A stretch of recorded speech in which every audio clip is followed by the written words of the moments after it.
Well, good afternoon. My name is Kyle Roberts, and I'm the Executive Director of the Congregational Library and Archives. Welcome to Getting to Know Your Collection, How to Identify Church Records. To begin, I want to acknowledge that the Congregational Library and Archives resides in what is now known as Boston, which is in the place of the Blue Hills, the homeland of the Massachusetts people, whose relationships and connections with the land continue to this day and into the future. To those joining us for the first time, the Congregational Library and Archives is a independent research library. We were established in 1853, and our mission is to foster a deeper understanding of the spiritual, intellectual, cultural, and civic dimensions of the congregational story and its ongoing relevance in the 21st century.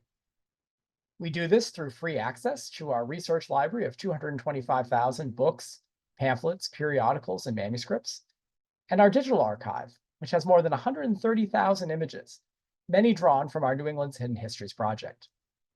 Throughout the year, we offer educational programs and research fellowships for students, scholars, churches, and anyone interested in Congregationalism's influence on the American story. Please check out our website, congregationallibrary.org, to learn more about what we do and for news of forthcoming events. At the Congregational Library and Archives, we are committed to supporting churches struggling to engage in effective records management. From reference requests to in-person feedback, the archivists of the Congregational Library have long recognized the desire among churches to better understand how to steward their church records and maintain the memories and mission of their church community. They also recognize the challenge of not knowing where to begin. Thus far, we have sponsored 7 programs in our Church Stewardship Initiative series, all of which can be found on our website. And without further ado, let me introduce our speakers. Zachary Bodnar graduated with a Master's of Library and Information Science from Simmons University, with a concentration in archives management. Prior to his work at CLA, Zachary worked at the Bellamy Faraday House and Garden Archive, the Vassar College Special Collections, Harvard Law School Library, and Harvard Botany Libraries. Zachary joined the CLA as an archives intern in 2017, helping to prepare materials for digitization through the New England's Hidden Histories project. In 2018, he took on the title of archivist. His professional interests include metadata collection and management, digital archiving, audiovisual presentation, and archives management. Billy McCarthy graduated with a Master's of Library and Information Science at Simmons University, with a concentration in archival management. He started working at the CLA through a graduate internship and was hired full-time as an archivist in 2018. Billy is our head of reader services, helping the CLA's visitors with reference requests and facilitating in-person research. He also serves as the collection manager for the archives, working with the CLA's offsite vendor to protect and maintain the organization's archival records. Some of his professional interests include increasing access, collection management, processing of complex materials, and facilitating research. And Billy is going to be the one who starts off today's webinar, and I'll invite him up. Take it away, Billy. All right. Well, thank you, Kyle, and good day to everyone who is tuned into today's program. So, as Kyle has already mentioned, this is part of our Church Stewardship Initiative, and this initiative includes webinars and workshops, all focused on helping churches like yours develop their own stewardship programs. We believe that church communities are uniquely positioned to best preserve the memories of their communities and keep the mission of their churches accessible for future generations. The Church Stewardship Program is almost 2.5 years old as of today, and we are now on our 8th online program. We will continue to innovate and expand the topics we cover, so do stay tuned. If you are not already, do be sure to join our email list so you can hear about future events and our monthly newsletters to see what else is happening at 14 Beacon. So Kyle briefly mentioned it, but I really do want to encourage everyone to use the new CSI page of our website, which includes information about future programs, enables you to view previous programs via YouTube, read through transcripts of all of our previous programs, access to free downloadable resources, see answers to some of our most frequently answered questions, and contact information if you wish to send something to us directly. Church stewardship is not something that can be learned in a day, but we think this dedicated page with all of its resources is a great place to start. And as always, I just want to take a brief moment to thank all of you for your questions, suggestions, and ideas for future programs. The evolution of the CSI program really relies on your feedback, and Zach and I deeply appreciate all of the very kind words and excellent ideas that have been shared. We look forward to continuing the journey with everyone as the programs continue. So now, let's get started. Sometimes, when looking through your church's collection, it can be difficult to determine what exactly it is that you hold. It is not uncommon to feel daunted or overwhelmed when looking at the full scope of a collection. The goal of today's program is to provide some knowledge on how to assess, identify, and label the materials in your own collection. We will go through the terminology we use here when identifying records, how to assess records using said terminology, briefly provide an example on how to label records in a consistent manner, then finally talk just a little bit about born digital documents. After that, you can start to go back into your own archives, assess what you have, label them under an appropriate category, all to make things easier for you in the future. So to start, let's just take a look at the list I have here on the screen. The information in these two lists is actually taken directly from our own collecting categories. We use these categories to determine what materials we do and do not take when working with individual churches. I think this list also doubles as a really great guide for assessing and identifying these various buckets that your records can fall under. This list is one that Zachary and I have been refining over the years, and while we have tried to be comprehensive, don't be surprised to find your church may use different terminology. That said, I would really encourage everyone here to try and sort of adopt the language we use as you continue to steward your church's collection. On the left is a list of record types we typically collect, and these include record books, correspondences, church auxiliary groups, photographs, building records, financial records, ministerial records, and printed materials. On the right is a list of record types that the CLA typically doesn't collect, but I'm sure all of you have in your own churches. These would include human resource records, service programs, newsletters, published books, realia, artworks, and artifacts. So from here on out, I'm just going to briefly look at the various categories of records and provide some thoughts and tips on how I or Zachary would try to identify what category a particular set of records belong. I want to stress that this really is a skill in and of itself, so it will take some time for all of you to kind of train your brain to think like an archivist. But I want to encourage you, that is exactly what you are doing. Assessment is a core function of our jobs. So I've written this section of the workshop as something I do really expect you to kind of return to once you find yourself back in your individual archives. As we go through these lists, the guiding principle will be answering the question, what is this item describing and or contain within? The answer to that question will determine what type of record you hold and what category it should belong to. So the first type of records I want to discuss would be what we call record books. When we think of record books as a distinct category, we're usually referring to items that contain meeting minutes of a parish or church, annual reports, records on church committees, and then those vital statistics that we think of usually as baptisms, marriages, and deaths. While I can imagine this seems like one of the more open-ended kinds of categories, I promise you they will be easy to spot over time. So records of the parish and church, as I said, we usually refer to those as meeting minutes, which typically start with something to the effect of the group gathered today or the following members met today. Unfortunately, one of the quirks of congregational records is that each church ends up creating pretty different styles. And the more you work with your own collection, the more you'll start to notice, hopefully, the patterns of the secretaries of your church over time. Vital statistics are usually presented as just straight lists, and they'll specifically note at some point, usually the start, if they're baptisms, marriages, deaths, what have you. Often, you might find meeting minutes and vital statistics are separate sections of a single record book. It's very common.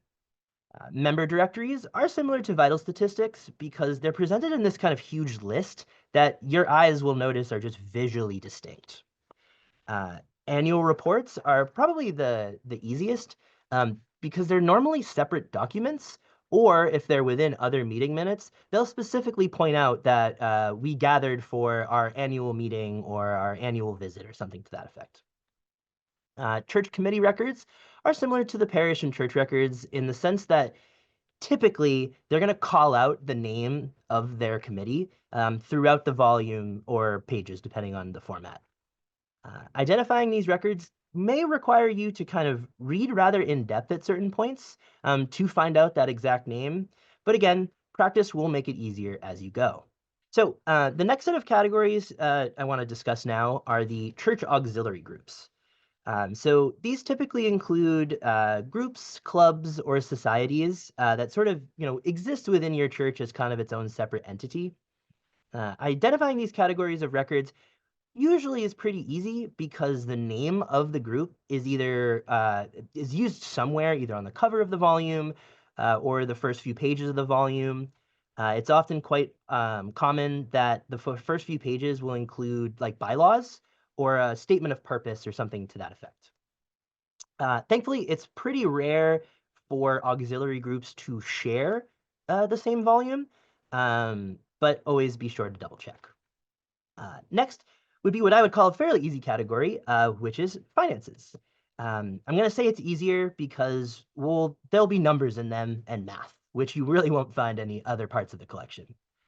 The most common financial documents we see would be kind of these large ledgers tracking money spent and made. There's really not much tips or tricks here for you. It's just opening a volume and seeing, oh, okay, well, I see all these numbers. What are these numbers describing? Another section here, common category, would be correspondences. These include between ministers, letters to and from various congregational societies and organizations, letters to and from conference bodies, local and national, and then potentially correspondences related to specific parishioners. Physical correspondences are basically always letters. And if you're very lucky, they should be clearly indicated who wrote them, who received it, and hopefully dates. And unfortunately, it comes down to the handwriting. The better the handwriting, the easier it's going to be to figure that out. So this is just an example of a ladies' aid society with meeting minutes. You can see it, there's right on the first few sentences. And hopefully you'll be able to find such similar things. And this is pretty good handwriting.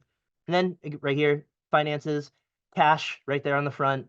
The structure of the volume is for math, writing, numbers. You got it all right there. So I'd say that's a pretty easy section. So let's look on to a third set of categories of records. The first is going to be photographs, which we think of as photos, of course, either in, Kodak slides, glass slides, and then more rare, but you have like daguerreotypes and tintypes. If your collection is particularly disorderly, I might recommend, as you find photographs and other, slides and other types of things, to maybe set those aside into their own area. Cotton gloves are always best for handling photographs. However, I do want to caution you that if you have glass slides, they are prone to breaking. So don't go sticking your hand into anything where those are without being sure there's no glass around. Building records are next, and we usually see these as being things like blueprints, pew plans and deeds, assessor's records, and then anything kind of related to construction or renovations. The good thing about this category is they're usually going to be pretty easy to identify. I'm sure all of you have seen blueprints before. They are usually very large and rolled up into a bit of a tube shape. Pew plans and deeds actually are usually pretty easy because they're going to state exactly what they are. Especially with older pew deeds, if you have a much older church, you'll be able to identify them by the use of the phrase "no men by these presents." Records related to kind of construction and renovation can sound a bit broad, but the best example I can give is if your church had a roof repaired or replaced for some reason. The records that sort of document the relationship between the church and the contractor through the completion of their work are what I would count as building records in this category. Next would be kind of print materials related to your church and community, which we typically think of as histories, cookbooks, and manuals. We do like to kind of keep these as their own category because we feel they're so distinct from everything else that could be in a church collection. they're almost always going to be printed in kind of these small little books or pamphlets, and they'll usually have proper titles and covers and hopefully the year they were created and things of that sort. The last section for this page would be what we call ministerial records, which we think of as covering sort of the personal papers of ministers, letters for calls, acceptances, resignations, pastoral installations, pulpit supply letters, and of course, manuscript sermons. This category will be much easier for you to work with if you actually have a list of the ministers of your church handy while going through the collection. And I may suggest it could be helpful to sort of separate the material you come across by minister when applicable. Here on the screen is an example of pew deeds. These ones are particularly from the Old South Church. And like I said, it might not always be in these big letters, but there will be some form of just, this version would be to all people to whom there presents. But you will have it will look like a more official legal document in most cases. And like you said, you can see by looking in here, it just goes into this is about pews. And then one of the favorites of the staff here at the Congregational Library would be cookbooks. Um, these ones are always going to just be cookbooks. They'll say recipes, cookbook, something to that effect. And when you look in them, they'll be recipes. And likely your church won't have recipes just lying around that aren't in cookbooks. This sort of final section are things that we don't typically collect at the CLA, but they're going to be really easy to identify and assess. And again, I pretty much guarantee that all of your churches will have all of these sections within your collection. So first would be those sort of human resource records.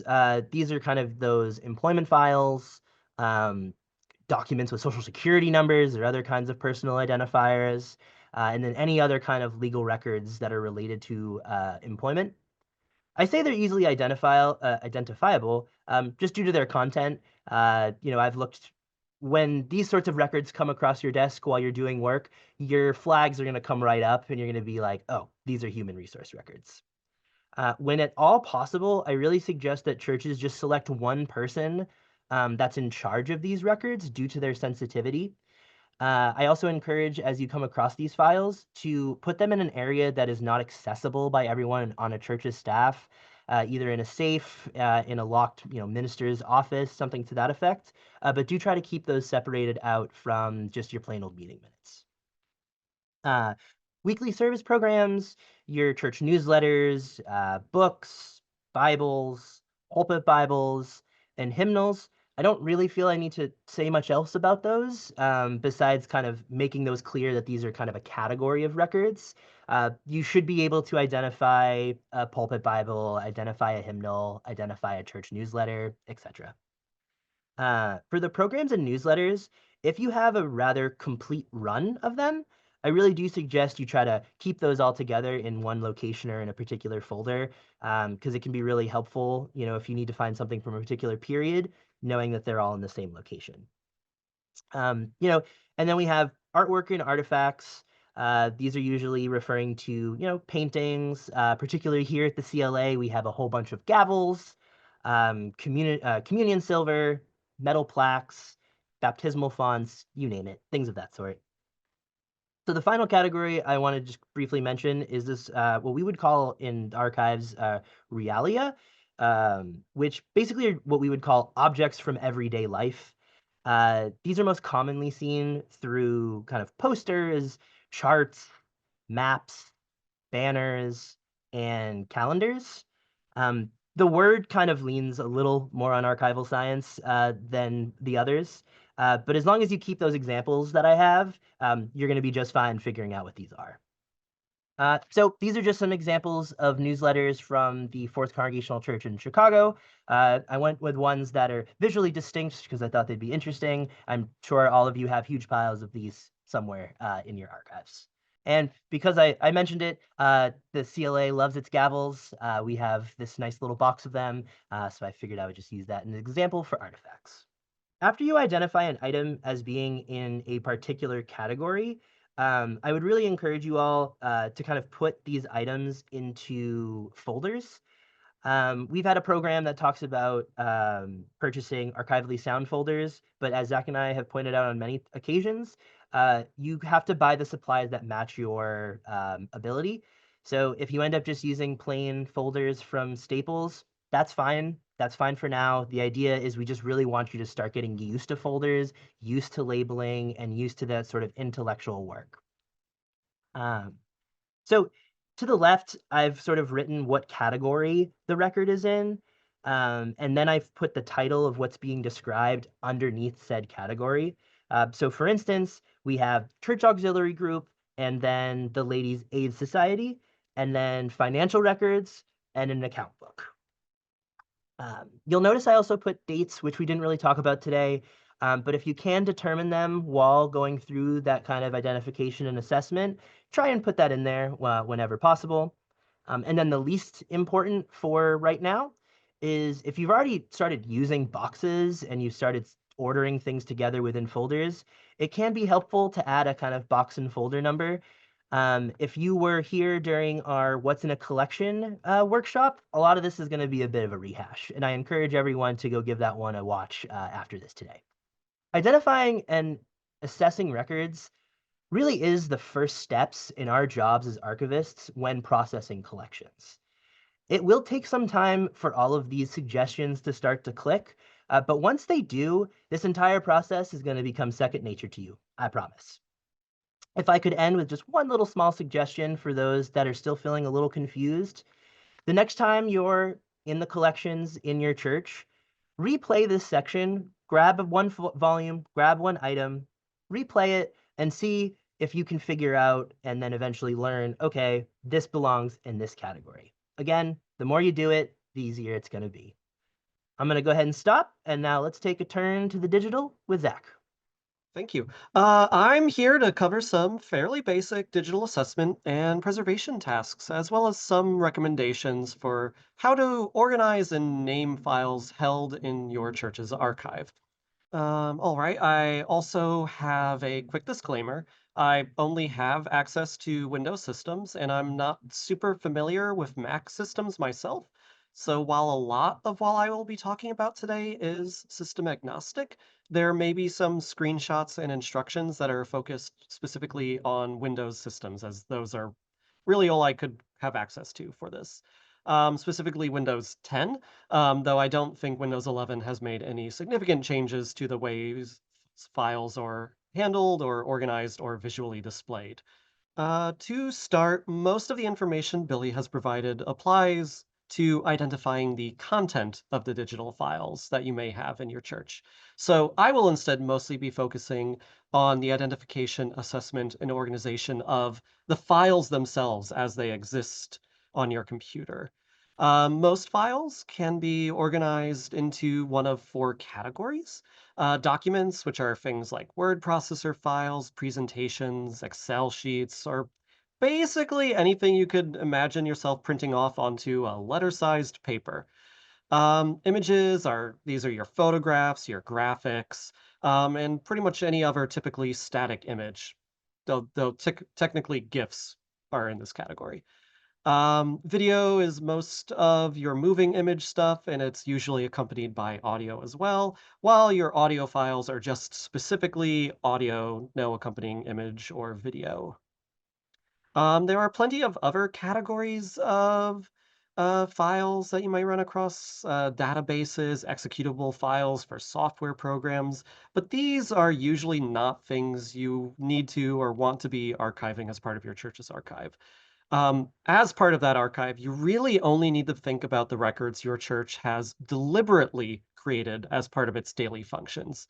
And most of these other file categories listed here aren't really things that your church is likely to be actively creating regularly. A significant part of the assessment of digital files is knowing what kind of file it is. This can most easily be identified by looking at the file's file extension. The file extension is a 3 or 4-letter suffix added to the end of every digital file. Windows Explorer, unfortunately, tends to actually obfuscate this information a little bit. So the best way to confirm what a file's extension is to look at the file's property. And the image here shows as a right click, hit the properties button at the end to bring up that information. And if you, within Windows, if you click that properties button, you'll get some information much like imaged here. Within Windows, the file extension can be seen within the properties window inside the general tab and the details tab. The type of file lists the file extension, and the name field within the details tab will show the full file name with the extension suffix. So you're always looking at that .pdf, for example, in this file. So that's how I know this is a PDF. Sometimes the type of file is a little misleading because, like, for example, this is listing it as a Firefox PDF document. That's just because Firefox is the default program to open that document. Uh, but even if it was opening with Adobe PDF Viewer, it would always still just be .pdf. So that's why we look at the file extension rather than the type of file. Next, we're going to go to some rapid fire for some of the most common file formats you can find of the 4 categories of files that I listed earlier. For this slide in specific, these are the documents. These include Word files, PowerPoint presentations, raw text files, and basically anything that is a PDF. Image files include quite a few common types, but JPEG and PNG are probably going to be the ones you most commonly see stored on your church's computer. Moving images are less common than still images, but I expect many of you do have a digital file of videos stored somewhere or with someone at your church. These are probably the most common file formats for video, though MP4 and AVI are going to be the most common out of all of these. Audio is a bit more homogeneous in file types these days. MP3 is probably the most common format that you'll run across, though WAV files are a probable second. And MPEG M4A is increasingly common as a replacement for MP3. So why do we care about knowing file extensions? Well, a big part of it is that we need to know if a file needs to be converted to something that is more preservation ready. But before we can even talk about converting, we also need to define records as active versus inactive. We talked a bit about this in our records management program, but to quickly recap, active records are those which are drafts, they're still being edited, or they're due to be changed in the near future, or they're just actively in use. Inactive records, meanwhile, are generally those which are finalized. They're not expecting any future edits. These may be documents that have long been replaced by a newer version, or they're meeting minutes that have been approved, or they're a policy document which is still part of your active policies, but it's not that document itself is not expected to change unless it's replaced by an entirely new version. Inactive records are those which are the ones that should be considered for conversion if they currently exist in a format that isn't really considered a preservation format. The reason we only really want to convert inactive files rather than active files is because many preservation formats are not particularly editable, PDF being probably the biggest example in this case. This slide lists preferred preservation formats across a number of file categories. Level 1 are file formats that are considered the optimal preservation formats. Level 2 are considered acceptable preservation formats for the medium term, but are considered to be problematic for long-term preservation, either due to their reliance on third-party support or other factors, such as inherently lossy file formats. JPEG is a great example of a lossy file format. Level 3 are file formats which really should only be considered as preservation for short term. And almost all of these file formats listed here rely on the continued support of the Adobes and Microsofts of the world. Knowing what your files are and whether they need to be converted for preservation is really only half the battle. Knowing where your files are and organizing them is just as, if not even more important. Unfortunately, it's hard to give super specific advice for this particular task, as I know every church stores their files differently. However, ultimately, for almost everyone, the best place to start is really just a comprehensive look at all of your computers, or servers if you have them, and any cloud storage services that you use, such as Dropbox or Google Drive. A comprehensive review can take a few forms, but ultimately it's going to involve a lot of looking at files and full file folders, and determining both what and why files have been placed into those folders. After a review, you want to enact a policy that sets an organizational schema for your files in your archive. This schema should be the same across systems and cloud services. So if you are archiving records on a hard drive, but you also want a backup on the cloud service, it should be one-to-one, basically, your file organization schema across those two platforms. The important part, though, is to create a schema. But if you're looking for a starting point, I would think about organizing files by department as sort of a clean starting point for how to think about further organizing your files. Next thing to think about is the naming of your files. There's no one right way or best practice way to name files. However, having a consistent style for how you name files within your church's archive can be incredibly helpful, especially for future archivists or really anyone who in the future needs to be looking at your archived files. Most importantly, file names should describe exactly what the file is. A very basic example, a file that includes meeting minutes should have the words meeting minutes in the file name itself. File names must also all be unique. Computers automatically ensure this within the same folder, but generally all files across all of your systems should be unique. File names can include such info as departments, the status of a document, dates, and author names. Uh, One specific suggestion I have for those who do collect digital photographs, if at all possible, name the people pictured in the photograph. Or if it's a group photograph, name what the group of people is or what the event that led to that group being photographed is.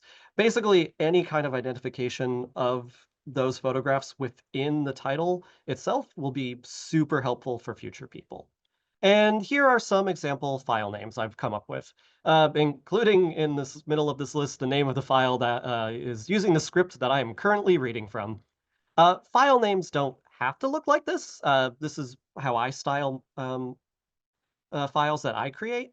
Uh, I find that using underscores to divide sections and lack of spaces between words helps to add clarity to your file names.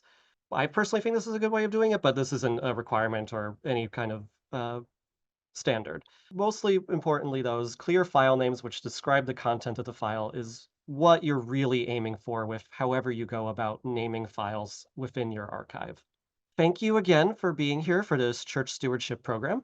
We hope you enjoyed and found something useful out of it. And we're always available to reach out to, so I encourage you to send us an email to the info@14beacon.org email address listed here. Now, let's get Kyle and Billy back on the screen and open up the floor to questions, many of which I see have already come in. Great, guys. Thanks so much for getting us started on this. Lots of great information here for dealing with tasks that are perhaps overwhelming at times, and I kind of think about coming in here, coming into your office when a collection has been dropped off, right? And the first set of work that goes through, just trying to figure out what are the various different pieces that you have here. So I think one thing, as the questions are coming in, Zach, a nice element that you brought to this conversation is the real focus on digital files. And I wonder if you could just, reflect a little bit more on the that decision about what's active and what's inactive. And once you move something into the inactive category, do you have an obligation to continue to kind of update it over time and to check in on it? Or is it best to kind of think about that's kind of a locked box? Those records are there and you're just kind of leave them there indefinitely. Yep. Inactive documents, even if they are part of your active policy, really should be kind of considered locked documents to only be edited really under very specific circumstances. They are documents which really should only be replaced with a new version that's is a new whole version, while that older version is archived. So yeah, inactive, you really not looking back on it. You're not editing it anymore. You're not, even if you might actively be referring to it, there's no real situations where there's going to be a new author who is adding to it. Is it helpful, and maybe you talked about this, to think a little bit about where you store those as well once you've deemed them to be inactive? Um, in an ideal situation, uh, your active edited documents are going to be stored probably in like the church secretary's computer, or sort of what is your centralized computer for your church, where everything goes essentially. Copies of inactive documents can then be moved to in the archives hard drive or cloud server, or some place that's a little bit separated from sort of your active documents. Especially that way, you're not running into a situation where all of your financial and HR records are being kept on the same computer that you're also actively need to access to if you're want to look at the meeting minutes from the church council meeting from 10 years ago. So definitely try to have some division between the two.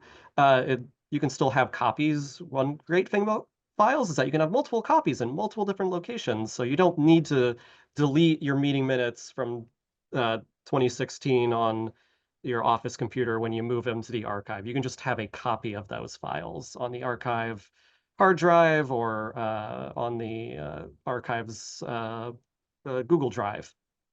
Okay, well, the questions are flowing in. Question that I knew was going to come, and I'm so glad it was asked. Walk us through one more time what the difference is between realia and artifacts or artwork. Yeah, so I know when I put this in here, it was going to be a question that comes up, like Kyle said. The way that I tend to think about realia, and Zach, please add in, is the sort of idea of just like objects and materials from everyday life that were created for a very specific purpose. And their purpose really is of the event itself. So, an example, let's say your church is putting on a Christmas play, and you have a poster that you've have in the church somewhere advertising it. We would kind of consider that to be a realia or an everyday object. So it's something that's very specific to one event or situation. Handouts, if you ever like, let's say you are having people visit for a tour or something, and you create a handout specifically for them, the purpose of the item is very specific. And we like to have this word separated out because sometimes people see these things as disposable. And we really like to kind of pull people back and not think of them as disposable. I fully recognize it's kind of a archivist term or a library science term. But as I said, I really wanted everyone here to kind of think about the categories the way that we tend to think about them and sort of give you that extra bit of knowledge. Um, I hope that answered your question. I don't know, Zach, if you want to jump in and add anything else to it. Yeah, I can mostly everything Billy said is very good. I would mostly just add realia is oftentimes non-unique, while artifacts oftentimes can be unique or near unique. Um, and realia is oftentimes also produced by third-party publishers, while as artifacts can oftentimes be created by or at least for specifically the purposes of the functions of your specific church. Next question. So you mentioned in the identifying records part service programs. And by that, so the question is, do you mean worship bulletins? Yeah, they're more or less interchangeable. It's just the language that we go for. And if you're kind of wondering why we wouldn't collect them, it's more because usually, in most cases, the service programs are really connected to the time and place of the church, and there's a lot of unidentifiable information. The one I always use as an example, a hymnal, they'll have the hymns that are being sung, but it never says what the hymnal is. So with so many different hymnals in existence, connecting that information back is very difficult. The second is it is a lot. it can end up just being bulks of information. Zach and I have both had almost full boxes that come to us that are just filled with these service programs, and we just feel in the grand scheme their usefulness is a little just not there. I also noticed, since this question is asked by the same person, the reason I had put newsletters with a star as to why we don't collect newsletters, we collect them if they're complete runs, or relatively complete runs. If you have like 5 from various points in time, we just usually don't like taking them. But those are conversations that we have with you as a church when you decide to reach out to us. Those are conversations we would have at that time. So just because I say we don't collect them, don't think that I'm telling you you don't want to collect them. If that's what you want to do, by all means. But as an archives, we make certain decisions at certain points. But I felt it was appropriate for you to know about all the categories that are represented within your collections. And I think that's really a good point to underscore. The Church Stewardship Initiative is here to empower all of you to organize the records in your church. And we are the first ones to say that the best archive is one that's still within the community that created it. So having those bulletins in the history room, or in the administrative office, so you can pull them down and check them out. Having those newsletters are great things. The challenge for an archive like ours is that we can't collect everything. So we do have to make some choices within that. So a great question. You were talking about financial records, and maybe we could drill down a little more. What kind of financial records do you mean? Approved budgets, bank statements, dividend statements? Where do you kind of draw the line, or how do you suggest people organize their financial records? Financial records, Billy went over some of the major categories of the types of materials that we see and that we specifically collect. What we collect is not necessarily what a church itself would keep as part of its own collections, as Billy just very eloquently explained with the previous question. But yes, financial records really covers anything that's related to the finances of the church, and it can cover everything from ledgers to annual reports that report on financials to the nitty-gritty of receipts and bank statements. I will say a lot of financial records do not need to be kept for longer than 7 years. And if you want more information on that, I do strongly suggest going back to our records management program, which goes into quite a bit of detail on the types of records and how long you actually need to keep them for various legal and uh, tax reasons. And a lot of those records after that period do not have what is we would in the field consider archival value. And at that point, a records manager would say these can be disposed of in a reasonable and ethical way. Well, a great question here from Suzanne Veal, which I think is really following on, trying to think about what you were saying about digital records for paper-based records. Suzanne writes, "Great overview. Thank you. I'm particularly grateful for the information on electronic files.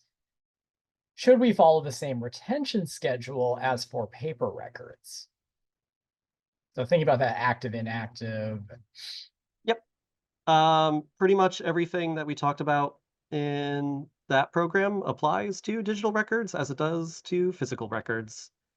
And So it's yes. similarly what you're talking about today, and thinking about how you kind of think about when you decide what's an active record, what's first an inactive record, and how you sort of treat it within your collection. Yep.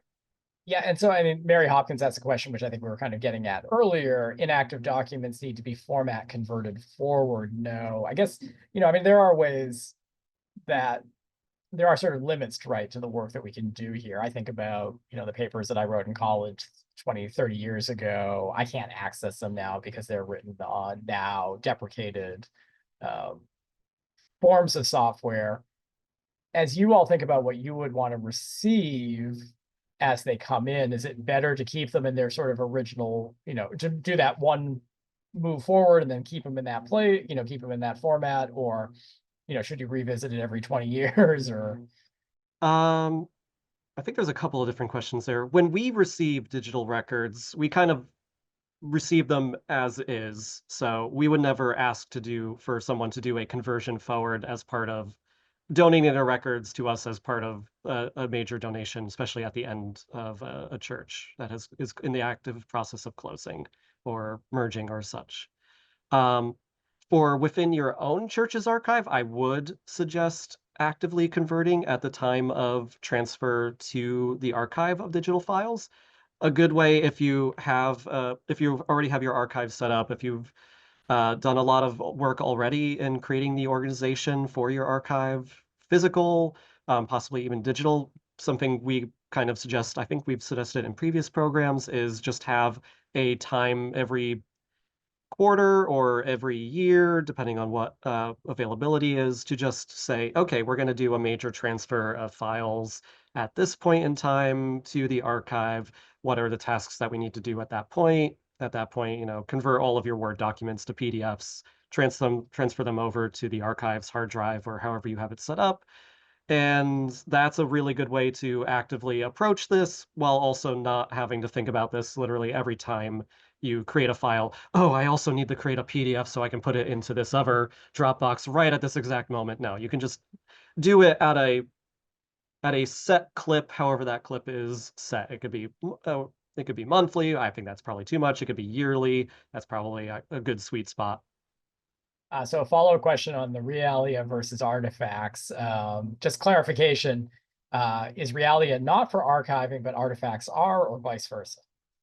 Again, this sort of is a divide between what we collect and what your church archive may collect. We have defined these as two categories of materials that are distinct from one another. We collect neither from churches that do donations to us. However, your church and your archive at your church may decide, and probably will decide, that these are both things you want to keep. Um, Much of today is very much just about identifying what these categories are and how to think of things within these categories, without saying perhaps a value judgment on what you should do in terms of your collecting policy. A great question here from Shauna Williamson, who's kind of thinking about the proliferation of public digital archives.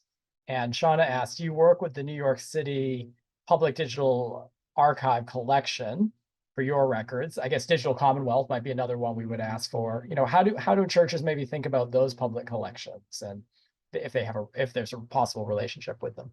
Yeah, that's a great question. I think the way I would want to answer it is sort of towards that community understanding that Kyle mentioned before. We always encourage churches to reach out to places that are engaged in digitization and just offer their own material or to engage in relationships. Relationship building is no different than how you do it within your own community with a historical society. Find the places that are doing this work. I imagine, the one that most people have probably heard of that's not related to the public library systems would be Family Search. They do probably more digitization of congregational records than like anybody at a certain specific kinds of records. But there are people out there, Digital Commonwealth, as Kyle pointed out in Massachusetts, they're a big one. But from what I know, like almost every state should have some sort of digitization program. How strong they are depends per state. I simply don't have the answer there. But I would absolutely encourage everyone reach out to either their local public library, their city library, whatever situation you're in, and see what's there. And then of course, while doing that, also check out ours to see an excellent example of how that can work. Yeah, great answer for thinking about those kind of resources. So here's another question I love. So Anna Swingerin, a great supporter of the CLA, asks, our church is only 50 years old. Do you collect items from a church that's not that old? I think it's a great question about, is a young church worth archiving? Yes, I think they are. And I think we think they are as well. When it comes down to individual church collections that the CLA takes, we do take from open and closed churches, but we engage in those conversations individually and directly with us as a staff. Again, the idea behind the Stewardship Initiative is to give you the ability to do some of the work that we do. Anyone who's been here physically before knows our space cannot grow. We try our absolute best with offsite storage, but we are incapable of being the archives of all of Congregationalism. So this project that we put together here was so that you can do this sort of work on your own, the community building. But I personally, and I know Kyle and Zach agree, I don't know if a church is 5, 10, 50, 200, 300 years old, the community that exists within those does not, the age doesn't matter. I don't think any of us feel the age matters. The 50 years of your community and your church is just as important to your group as the Old South Church downtown's 300 years. It's all about thinking about it from the perspective of your own community. So, yes.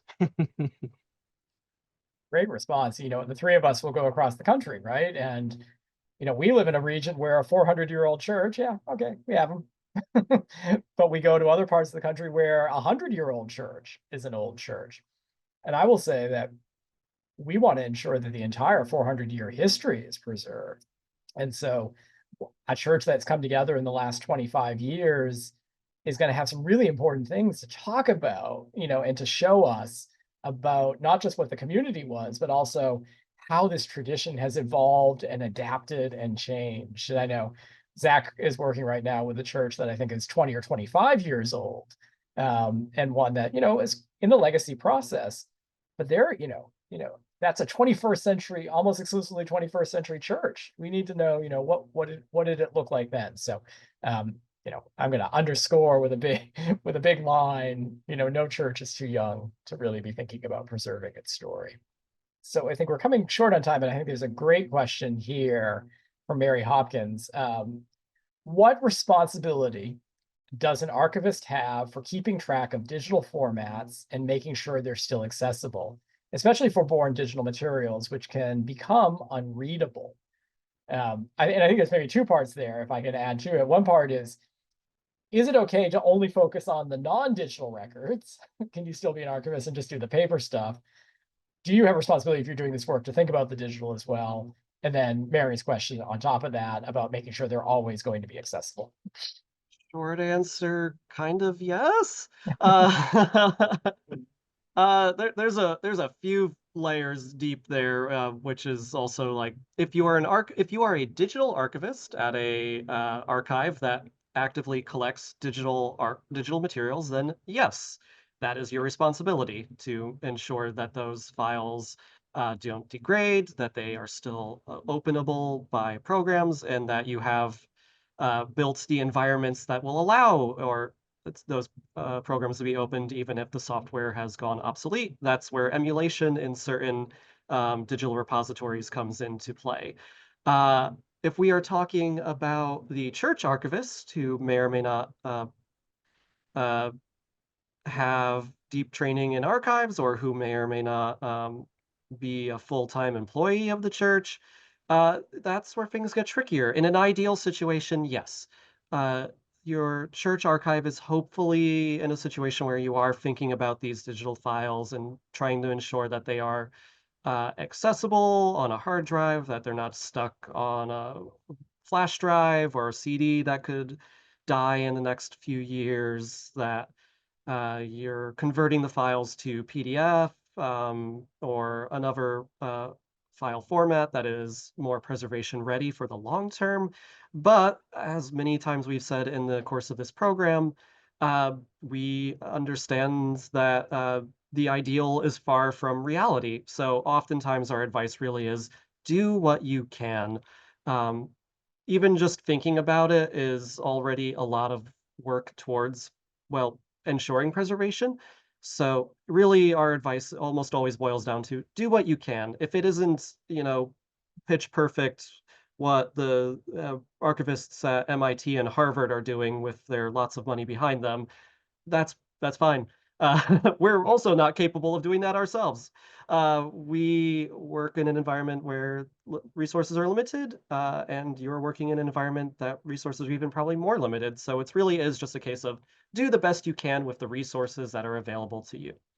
What Zach's saying is applicable not just to the digital, but also the paper files, right? The fact that you're here, the fact that you're watching this program, you're already a light years ahead of many others. So do the best you can. Always reach out to us for advice. We're here Monday through Friday, 9 to 5, always reachable by email. Thanks all for being here. Billy, Zach, thanks for another great program, and take care. Thank you all for coming.